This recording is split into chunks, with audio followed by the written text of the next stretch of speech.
नमस्कार, लीना स्वादिष्ट रेसिपीमध्ये तुमचं स्वागत आहे। आज आपण बघणार आहोत कच्च्या केळीची उपवासाची भाजी। नवरात्र चालू आहे ना, तर रोज काहीतरी नवीन पदार्थ लागतात उपवासासाठी। आज आपण कच्च्या केळीची भाजी बघणार आहोत।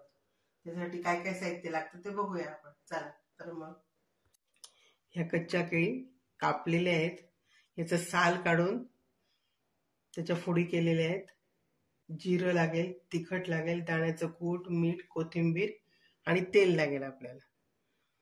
कढईमध्ये मी आधीच तेल टाकून ठेवलंय। आता आपण गॅस पेटवूया।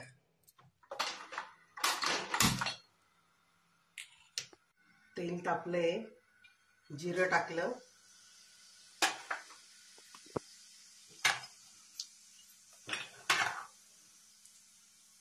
जिरं चांगलं तडतडलं।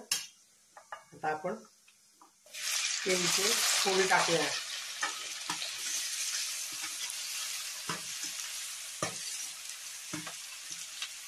आता आपण भाजी चांगली तेलावरती परतून घेऊया।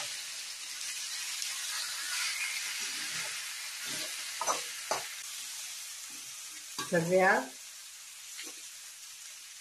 केळ्याच्या फोडीला तेल लागेल इतपत आपण भाजी परतून घेऊया।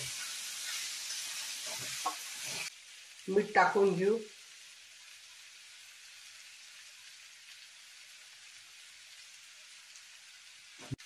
भाजी आपण आता परत चाळून घेऊया। मीठ सगळ्या फोडींना लागेल इतपत।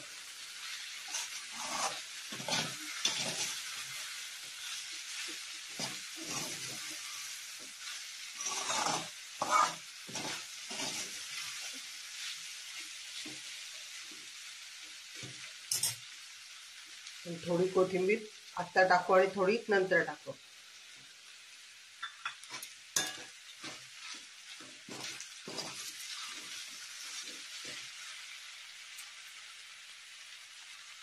आता भाजीला वाफ चांगली येण्यासाठी झाकण ठेवून घेऊया।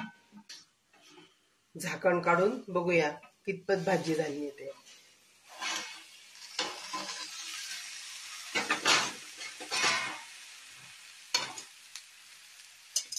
आणि गॅस हा माझा मंदच होता। ही भाजी केळ उकडून पण करतात, पण ते केळ उकडल्यानंतर थोडीशी ती चिकट होतात।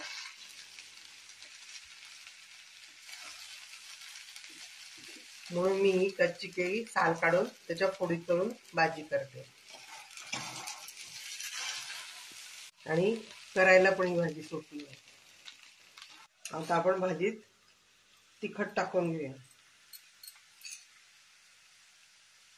आता ही फक्त 10% शिजायची बाकी आहे, म्हणून आपण तिखट टाकणार आहे। आधी टाकलं असतं तर मग ते तिखट सगळं जळून गेलं असतं।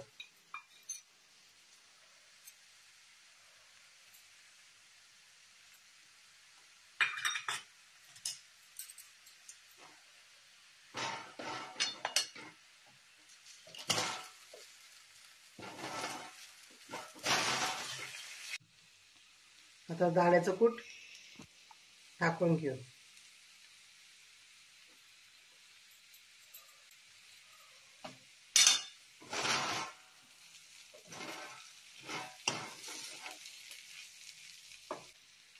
व्यवस्थितशीर सगळी परतवून घ्यायची। तिखट सगळीकडे व्यवस्थितशीर लागलं पाहिजे, दाण्याचं कूट सगळं लागलं पाहिजे।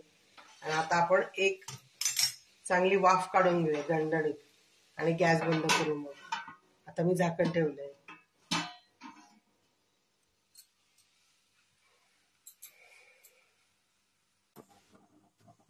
आता आपण झाकण उघडून घेऊया।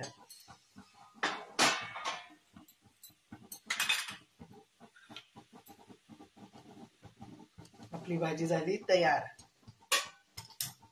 आता आपण कोथिंबीर टाकायची।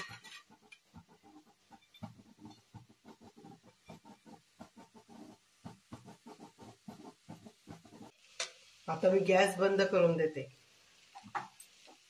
आता आपण भाजी खाण्यासाठी घेऊया।